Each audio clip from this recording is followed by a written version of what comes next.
Welcome to True Crime Garage. Wherever you are, whatever you're doing, thanks for listening. I'm your host, Nick, and with me, as always, is a man with a reminder that it's probably just all in your head. Here is the captain. Yeah, just like the Cranberries song Zombie. It's good to be seen and good to see you. Thanks for listening. Thanks for telling a friend. We are still sipping on some cool and refreshing Dos Equis. This is a beautiful golden Pilsner style beer with a nuanced blend of malts, spices, and earth tones. Flavorful yet light and smooth. ABV 4.2%, garage grade 3 3/4 bottle caps out of 5. And let's give some cheers and praise to our smooth friends. First up, a shout out to Johnny Oliver in Baum, Alabama. And a big We Like Your Jib goes out to Travis from Maumelle, Arkansas. And last but certainly not least, we have Abby in Vincennes, Indiana. Everybody we just mentioned, they helped us out with this week's beer fund for the beer run by going to our website, truecrimegarage.com, and clicking on the pint glass. And for that, we thank you. Yeah, BWERRUN, beer run. Go to our website, check out the swag. And while you're there, sign up on the mailing list and also go to the YouTubes and subscribe there because I'm releasing all the old episodes of Off the Record and you're going to love them. And that's enough of the business. All right, everybody gathered around, grab a chair, grab a beer. Let's talk some true crime.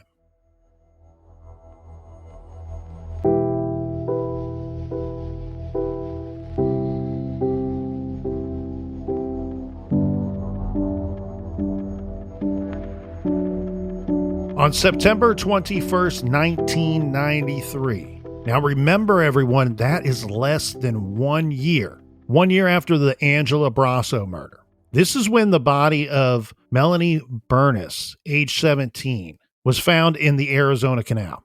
This is approximately just 100 yards from where Angela Brasso's head had been found. Melanie Bernis rode her bike to the approximate area of where her body was eventually found. Melanie lived not too far from this location. She lived with her mother.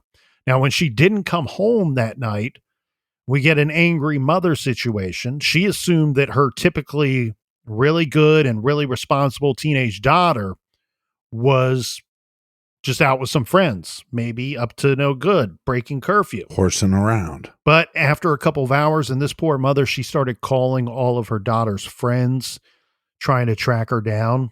She eventually reports her missing. It turns out that, in all likelihood, poor Melanie Bernis, in all likelihood, was just out on a bike ride. Just went out to get some exercise on a rather great evening night and never comes home.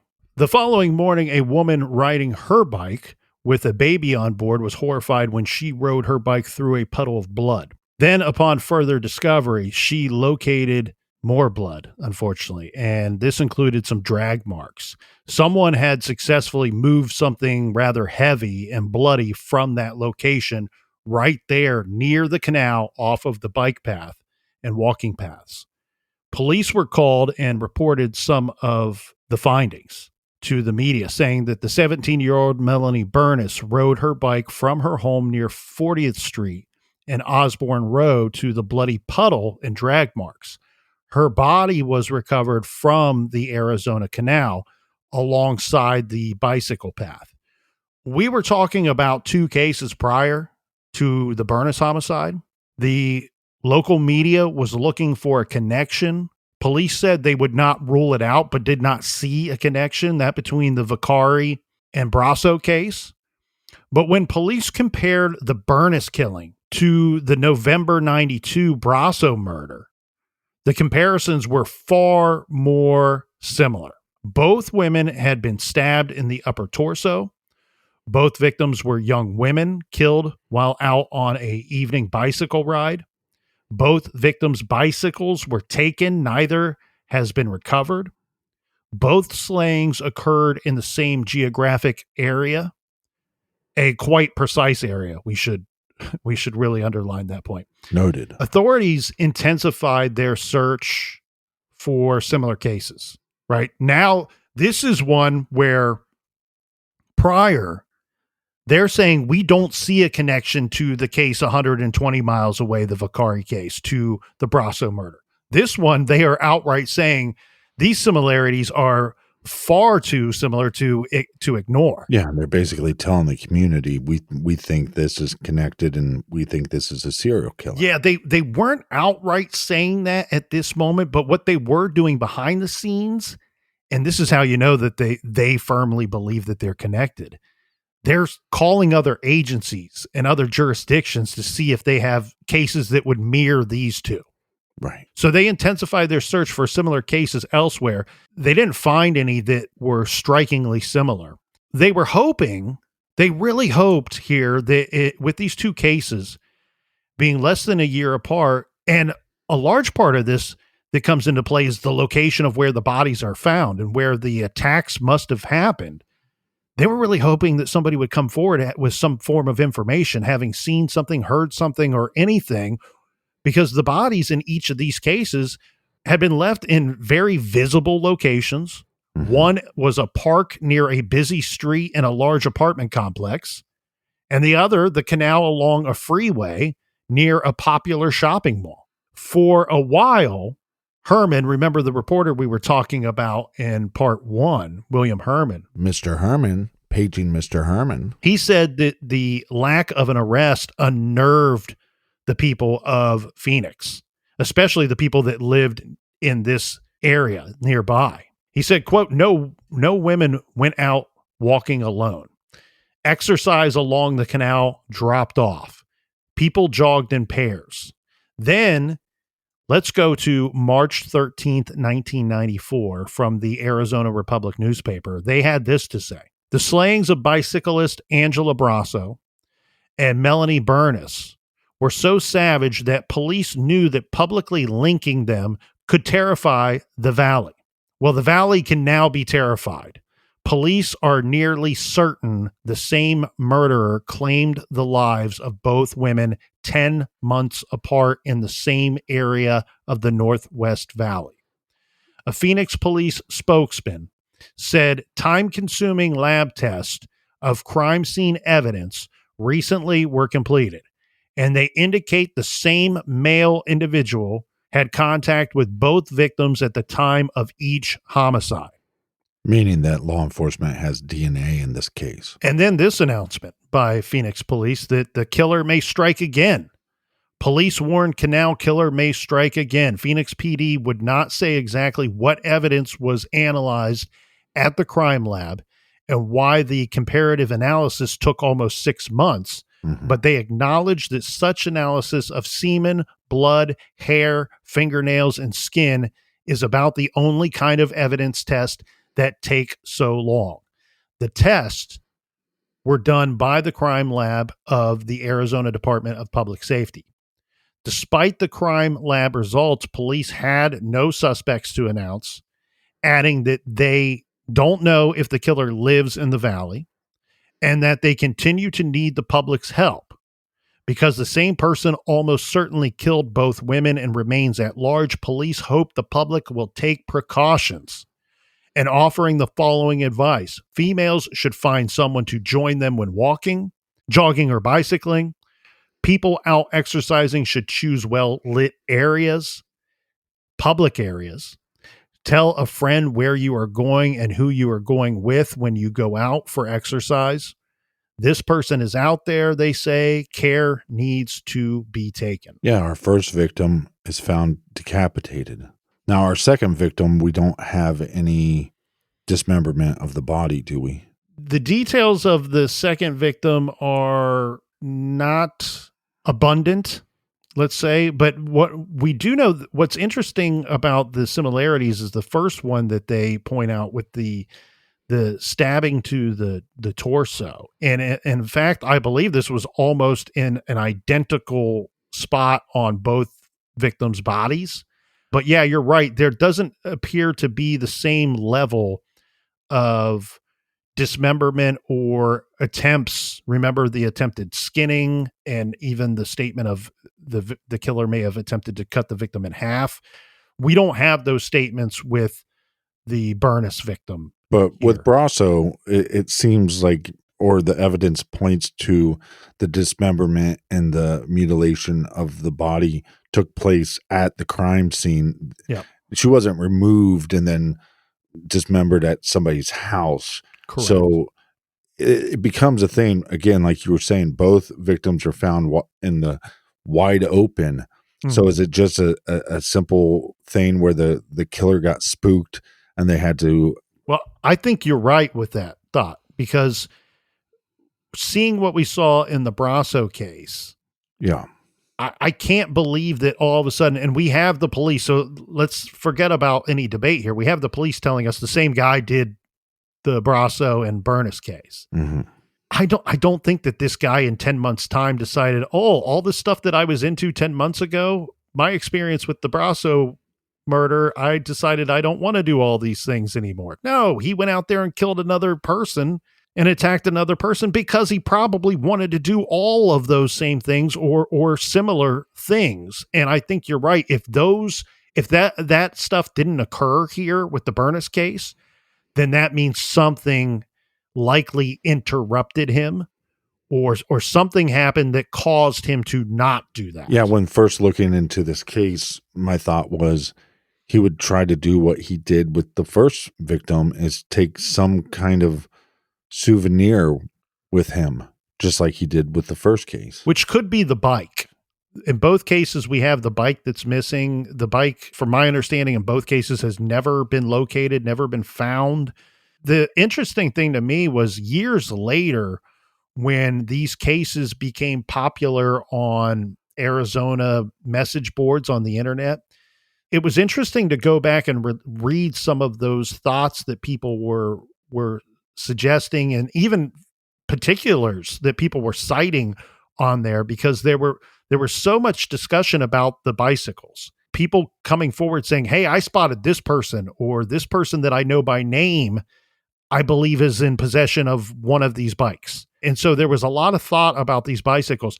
And I'm not saying that this happened. We have no clue. I mean, I have no idea. For all I know, the killer just simply rolled the bike down into the canal and it was never found. Well, we are the dumbest boys in the whole school. Or the killer hopped on the bicycle and rode it home and kept it forever. Who knows?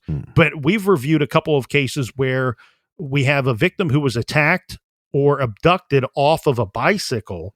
The bicycle was simply left where the attack or the abduction took place, and by happenstance, somebody else just grabbed the bike and decided to take it, or decided to hop on it and ride it to wherever they were going and leave it there.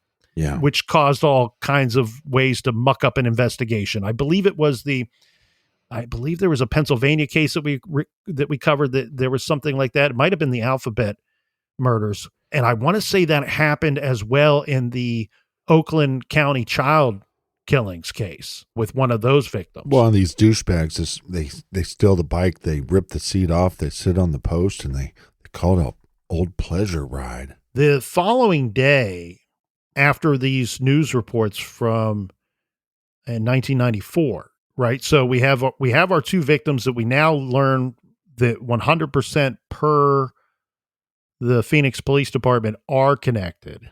Brasso and Burness. We learned that in 94. The murders take place in 92, 93, and then in 94, we learned that they're absolutely connected. The following day, we learn this from police statements to local media. The statement says, though tests tie the Phoenix women's murders together, police deny any connection to the 1992 dismemberment slaying of Tulsa victim Diana Vicari. They're saying there is no indication that the Phoenix cases are related to the 92 dismemberment slaying of Diana Vicari, and detectives are no longer investigating that as a possibility. So no connection at all. Now, what we don't know, and what they do not tell the media, and they obviously would not tell the media this, is around the same time in 94, the police are really honing in on a suspect in the Vicari case.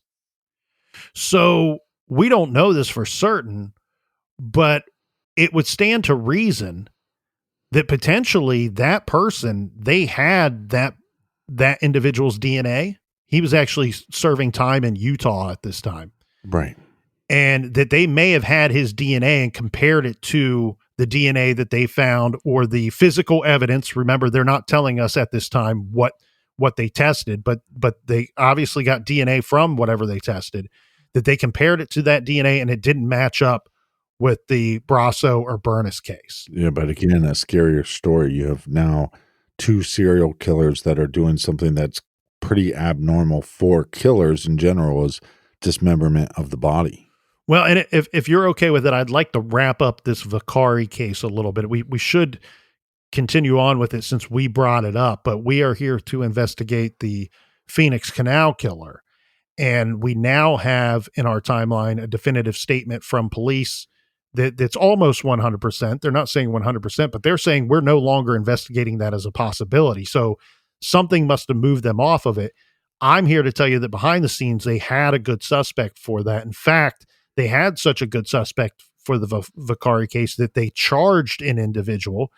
He was convicted of the murder, and then it eventually was exonerated, or the conviction was overturned, because I reviewed some of that trial, and I don't even feel very comfortable saying the individual's name because the trial was really kind of sucked. Sucked butt. They let a lot of things slide at that trial that made him look very guilty. I'm not saying that he's not guilty. There are things to suggest that he is responsible and they had the right guy. They just didn't go about it the right way at trial. The judge let some things slip that should not have occurred. So anyway, that guy, he's no longer serving time for the Vicari murder. So our official statement to wrap up that case is that trial sucked butt and there's some slippage. Back to the Brasso and Burness homicide cases and the continued hunt for the Phoenix Canal killer. We mentioned Robert Ressler earlier on. The Phoenix PD did submit the case file to the FBI. This was in November or December of 1992. So early on in the investigation, they sent this information, everything they had, to the FBI to write up an official profile of the killer. The motherfucking FBI. Now, I've not seen that actual profile that was produced, but we do know that they were, I point this out, that they were actively seeking outside help on these cases. They understood right away when they found Brasso's body, before even getting victim number 2.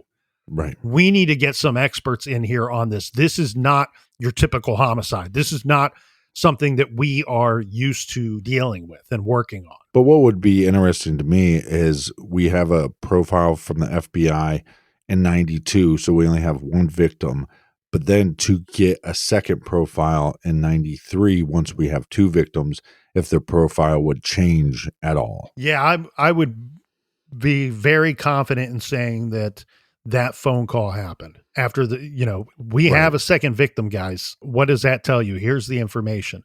Now, police were still, working the case. And I point that out with the 92 FBI involvement to point out exactly how much effort they were putting into those cases. But unfortunately, the Burness case, the second homicide here, went as cold as the first one, for over a year. We know that from the information that came out in 94. And then 5 years go by, 10 years go by, and then 20. And of course, police are still working the cases during that time.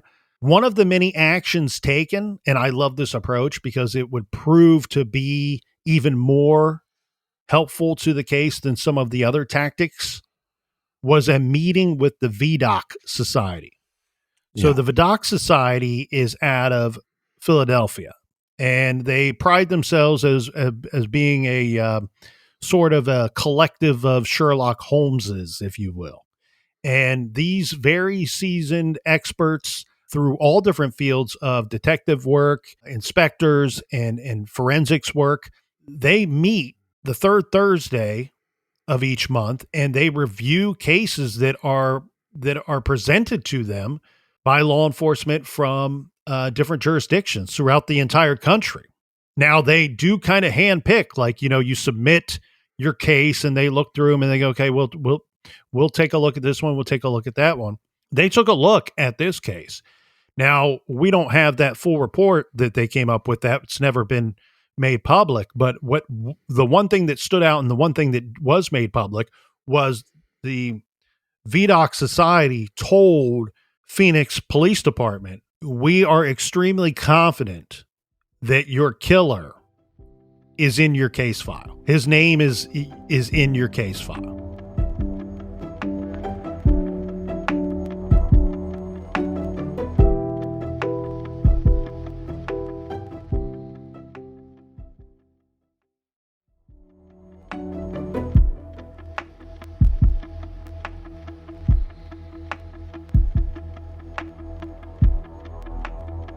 All right, we are back. Cheers, mates. Cheers to you, Colonel.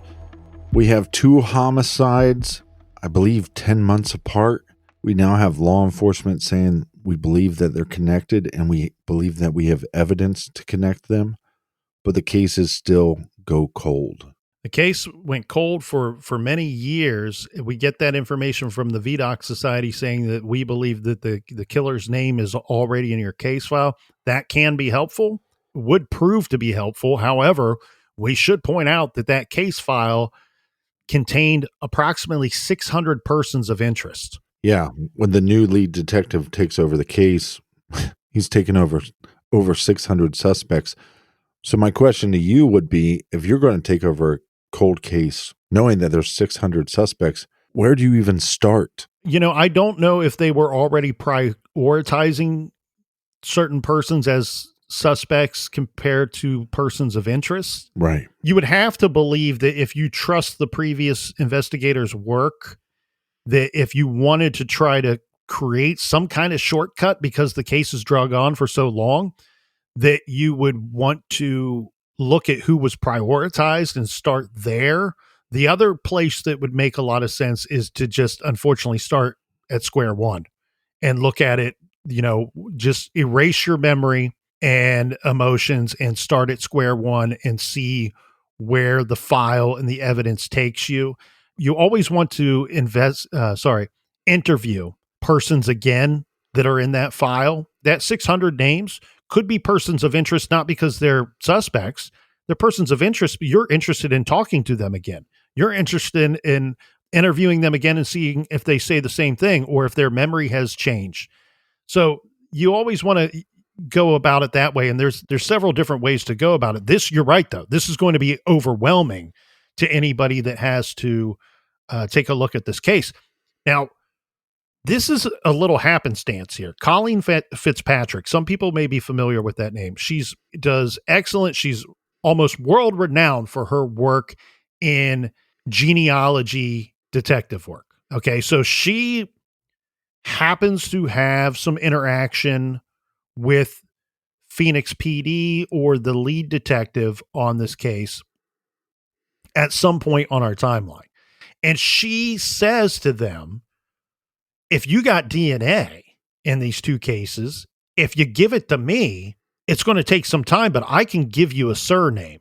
And so they decide, all right, well, let's give this a shot. Let's see if she can make this magic happen. I do want to point out too, Colleen Fitzpatrick has helped us out at the Porchlight Project, in particular with the Barbie Blatnick case. So she's done very good work for many years in this realm. And here's where she does some even more good work. She comes back to the detectives. Of course, it's going to take considerable amount of time, but she comes back to the detectives and she says, the person that you're looking for has the last name of Miller. Okay. Well, now we got something. Yeah, because maybe this turd stain is on our list. But we have 600 persons of interest, and the last name Miller is a rather common one. Yeah. But again, out of the 600 people, I mean, how many Millers do you have?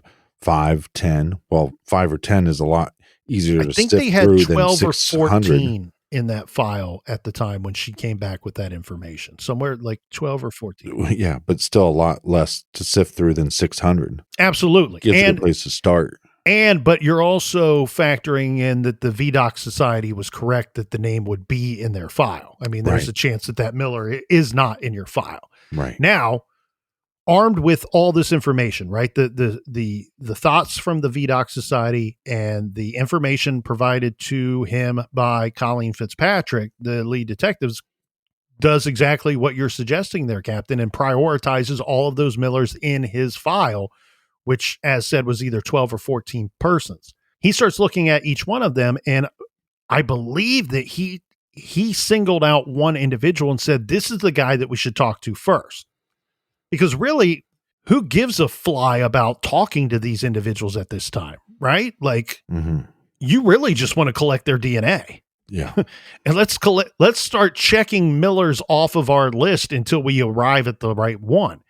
So if you're presenting this to the brass, you're probably saying, look, we got to get creative on ways that we can get these individuals' DNA, or we could just approach them and ask them to give it to us. But that doesn't seem like a great idea, seeing how whoever did this got away with murder for decades. You know what I'm going to do? I'm going to invoke the John Cougar Mellencamp way of getting DNA. Do you know how that is? I don't know. Sucking on an old chili dog behind the tasty freeze. Yeah, just present them with a chili dog and ask them if they would mind sucking on a chili dog. And so what they do is they're going to set up a sting operation. The person that ends up at the top of their Miller list is a individual by the name of Brian Patrick Miller. And a lot of that has to do based off of his background. He had a very violent juvenile crime where he stabbed a woman outside of a shopping mall. Yeah, which he did time for as a juvenile. And this is weird too. When he's locked up, right? He's a juvenile. He gets locked up for this stabbing, which really, I reviewed that thing. That's attempted murder, 100%. Yeah. His intent was to kill that woman.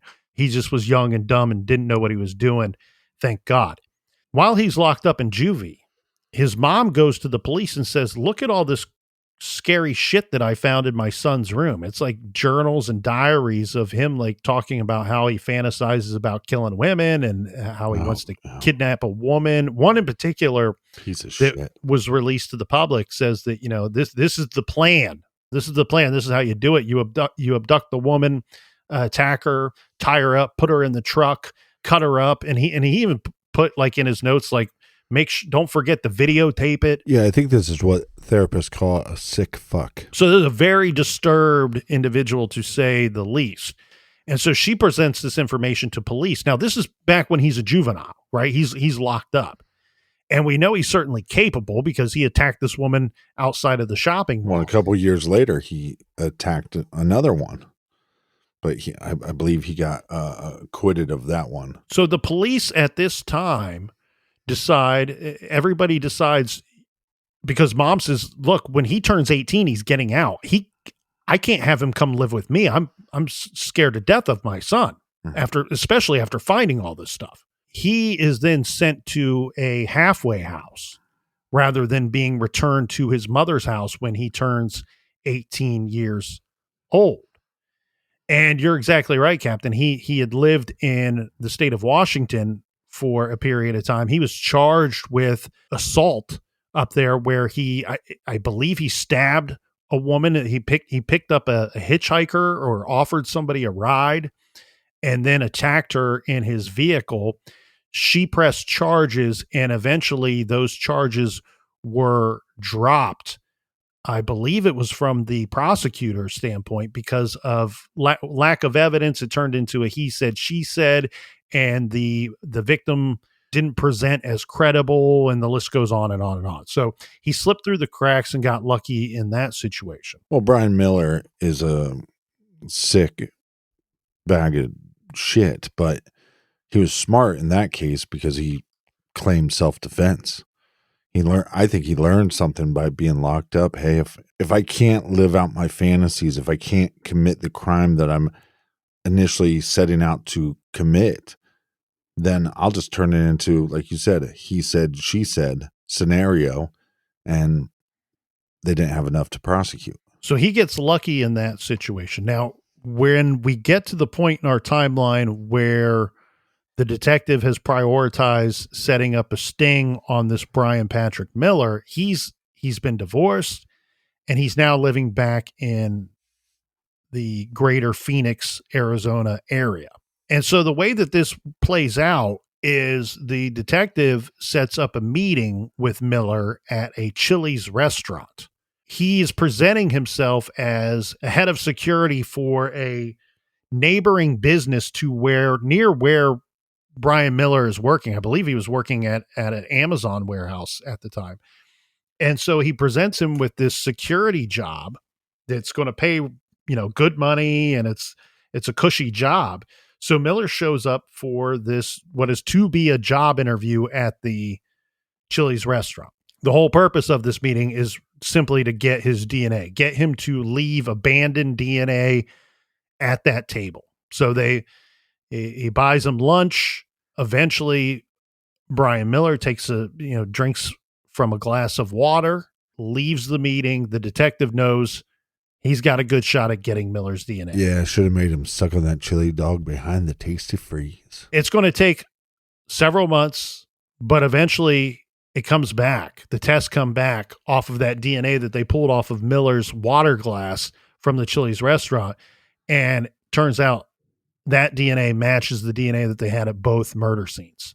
Got him. Yeah. And you know what was crazy, though? The detective said his initial reaction after meeting Brian Patrick Miller, because Miller showed up to the job interview with his teenage daughter. And he said he saw the interaction between Miller and the daughter, and he thought, I reviewed his background, but I still just didn't think that he was capable of the two murders that I was investigating after seeing that interaction between Miller and his daughter. And he said that his initial reaction was, it's going to be a different Miller in our case file. Turns out that, again, it was about 6 months later, on a mild Tuesday night in January of 2015. The cases started in 92. In January of 2015, police swarmed a warehouse in Southwest Phoenix to pick up an employee named Brian Patrick Miller. And around that same time, miles away, other officers are pulling up in front of a rental house in Sunny Slope, just off of the Arizona Canal. They knock on the door, and there they are met with Miller's teenage daughter, and they begin searching his house. There is a statement in from the search that said late in the evening, officers emerged from a rusty old shed behind the house carrying out an old bicycle. There's never any mention if that was one of the bikes that they had been looking for all of this time. Yeah, because detectives thought maybe he was taking the bike as a souvenir. Anybody familiar with this case will tell you is the zombie hunter angle. This dude was known near the time of his capture, not during the time of the murders, but during the time of his capture as the zombie hunter. And he would attend things like these conventions and parades and things. And he had this vehicle that was decked out. If you want to picture like an old cop car meets the Ghostbusters vehicle, somewhere in between there. And he would dress up in this, I thought it was a rather cool looking outfit. He looks like something out of a video game where he wears this mask and has like this pretend Gatling gun. And he has this alter ego, this character that he portrays as the zombie hunter. And he was kind of known for it locally anyway. Yeah. And he had a Facebook page, Arizona Zombie Hunter. He kind of reminds me of something you would see out of True Detective season 1. What's crazy here, Captain, and remember we talked about earlier when the police we wouldn't learn this until years later, but they seem to have been searching quietly behind the scenes far and wide for other cases that mirrored the Brasso and Burness murder. So after the arrest, they decide, you know what, he was married. We want to interview some people that knew this guy really well. We want to know what he was up to because he killed these two women and then successfully remained undetected to police for over 20 years, right? 92, 93. And then he's not locked up for these. He's not put in handcuffs until 2015. And I want to be clear here, not put in handcuffs until 2015. We'll get to the other stuff later. But one of the people that they wanted to talk to was his ex-wife. Remember, he moved to Washington with his ex-wife, and they had a child together. And while in Washington, that's when he is accused of picking up the hitchhiker, the attack that happened on the hitchhiker. So after he attacks this hitchhiker, and there's no doubt in my mind that he absolutely attacked this hitchhiker, right? He just got lucky. He gets locked up for several months while he's waiting to go to trial for that. And then that thing gets dropped out and kind of tossed out of court, and they send old Brian Patrick Miller home.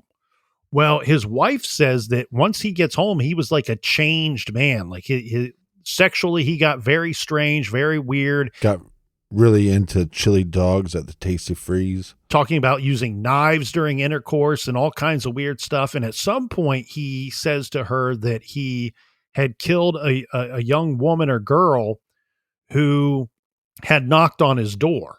His ex-wife, who eventually divorces him, leaves him.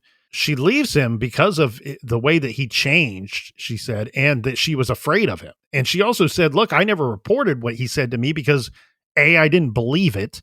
There's no name.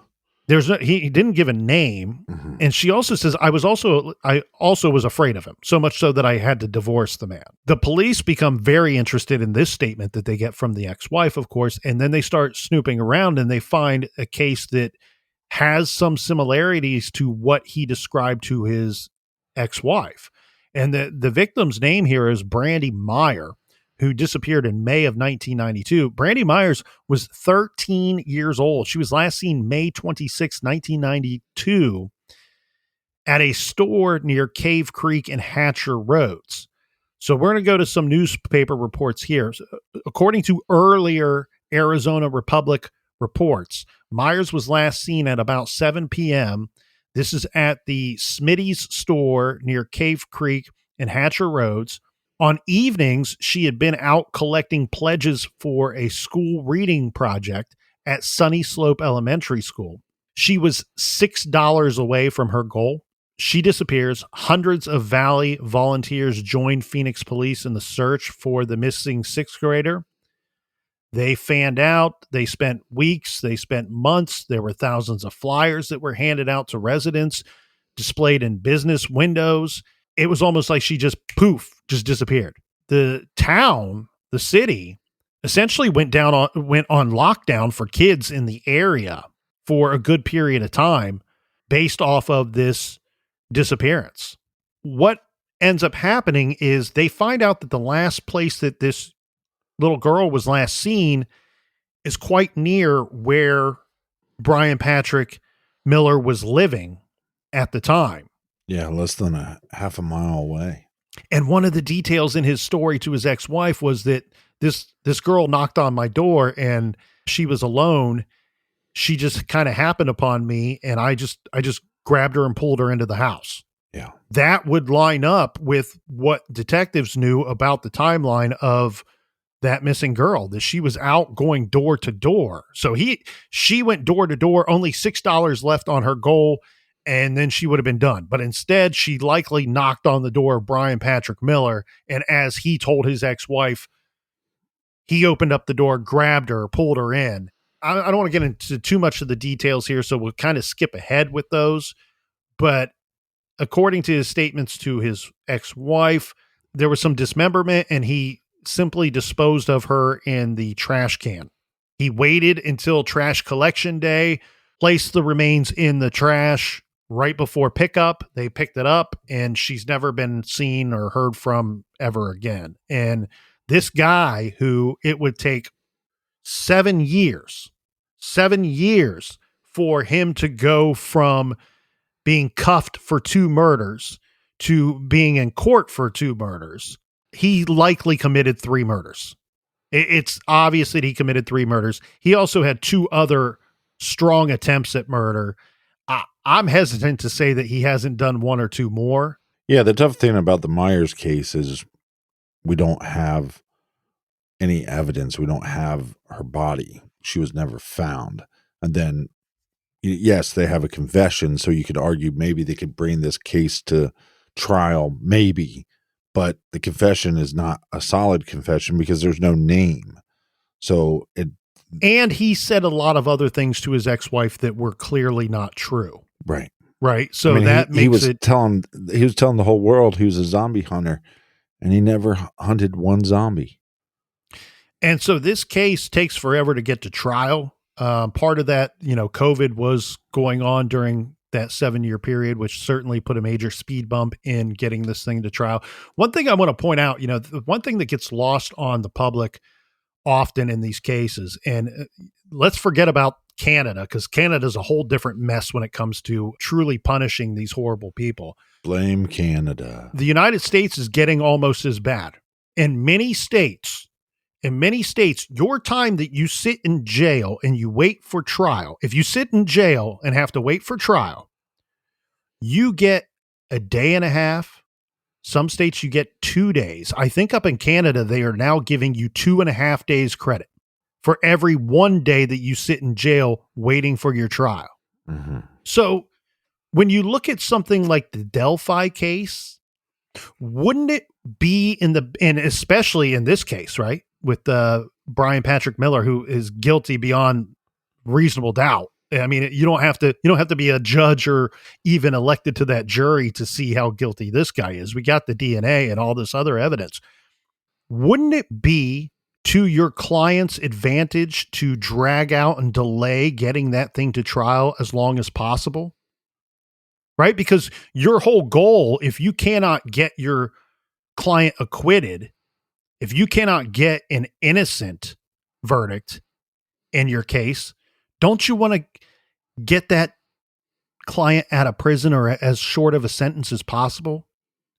So if you're getting a day and a half or 2 days credit for every day that your butt sits in jail waiting for trial that takes 7 years to happen, well, guess what? That 7 years just turned into 10 years credit, 11 years credit.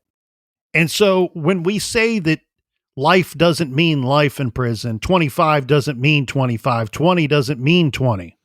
20 usually means 16. Well, if 20 means 16 and your ass sat in jail for 5 years, it might mean 14. And so that's something we really need to start talking about here, because you have individuals like this that are getting out way too early when they are still young enough, still physically capable enough of committing horrible and violent crimes that they committed when they were much younger men. And we talked about that so much on Off the Record recently with trying to deny parole with a horrible rape and murder case that took place in South Carolina. Now, in this situation, in March of 2022, our defendant here, Brian Patrick Miller, opted for a bench trial, which means that the case is to be heard by a judge with no jury present.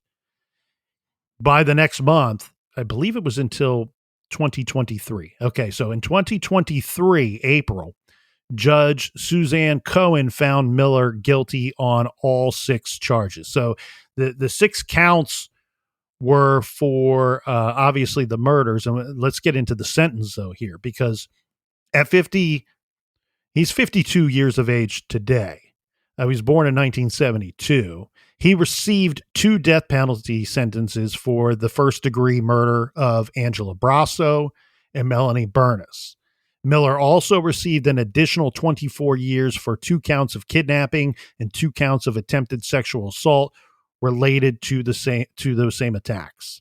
We know he's connected to at least 2 murders, possibly more. And I think that's what law enforcement is probably doing now, is looking into cases. I think the tough thing is going to be that there's going to be missing victims that were never found and will become, and in those cases, I think it becomes almost impossible to get charges against this. He's a sicko. That's what he is. Yeah. He's a sick loser. He was living for a period of time in Everett, Washington. And I know that police and detectives were in communication with law enforcement in that general area as well. I'm hoping, as said, it's been reported that they looked far and wide for other victims in similar cases, but you have to wonder, there's a lot of cases that I look at and I go, man, on that route somewhere, how many times did this guy travel to and from Phoenix and Everett? Yeah. Over the course of several years, in those places, he lived in Phoenix when he committed the murders. He moves to Everett. He attempts to kill again. And then we know that eventually after the divorce, he moved back to Phoenix. So that route must have had to have been traveled frequently by this zombie hunter, whoever the hell he thinks he is. But in the end, after the verdict comes down, Jill Canetta, this is Melanie Burness's older sister. So she told the court, quote, September of this year will mark the 30-year anniversary of the gruesome murder of our beloved little sister, Melanie. Words cannot begin to explain the level of excruciating pain we experience every single day since her murder. We live without her smile, her hugs, her companionship. We live without her love. Linda Brasso, Angela Brasso's mother, added, the defendant stole my angel from the earth. Angela was my one and only. I will never be able to plan her wedding. I will never have grandchildren. With his actions on that night, he murdered my angel. He ripped my heart, and I will never, ever be the same. What happened to Melanie and Angela were horrific crimes, said County Attorney Rachel Mitchell. It has taken decades of rigorous work by the Phoenix Police Department and the Phoenix Crime Lab to achieve justice, and I commend their detectives, officers, and civilian personnel. Likewise, I give my thanks to the prosecutors and staff of my office who worked relentlessly to bring a measure of peace to the families of these two young women.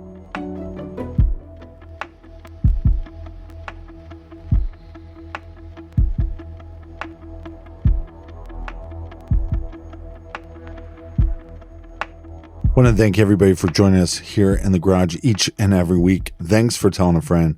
Thanks for telling your mother. Colonel, do we have any recommended reading for the beautiful listeners? This week we are recommending Murder in Manteo, Seeking Justice for Stacey Stanton by John Rayleigh and our friends over at the History Press. Stacey Stanton, a beloved resident of Manteo, was found stabbed to death in her apartment in February of 1990.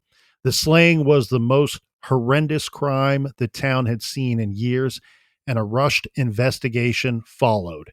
Overlooked leads and racial tension led to the conviction of an innocent man. This riveting narrative, built on access to the state's investigative files and multiple interviews with case insiders, delves into the truth behind the murder. Investigative journalist John Rayleigh explores the mistakes made and finally arrives at the long-hidden truth of what happened to Stacey. Check out Murder in Manteo. You can find that suggestion and recommendation along with many more great ones on our recommended page on our website, truecrimegarage.com. And until next week, Be good, be kind, and don't litter.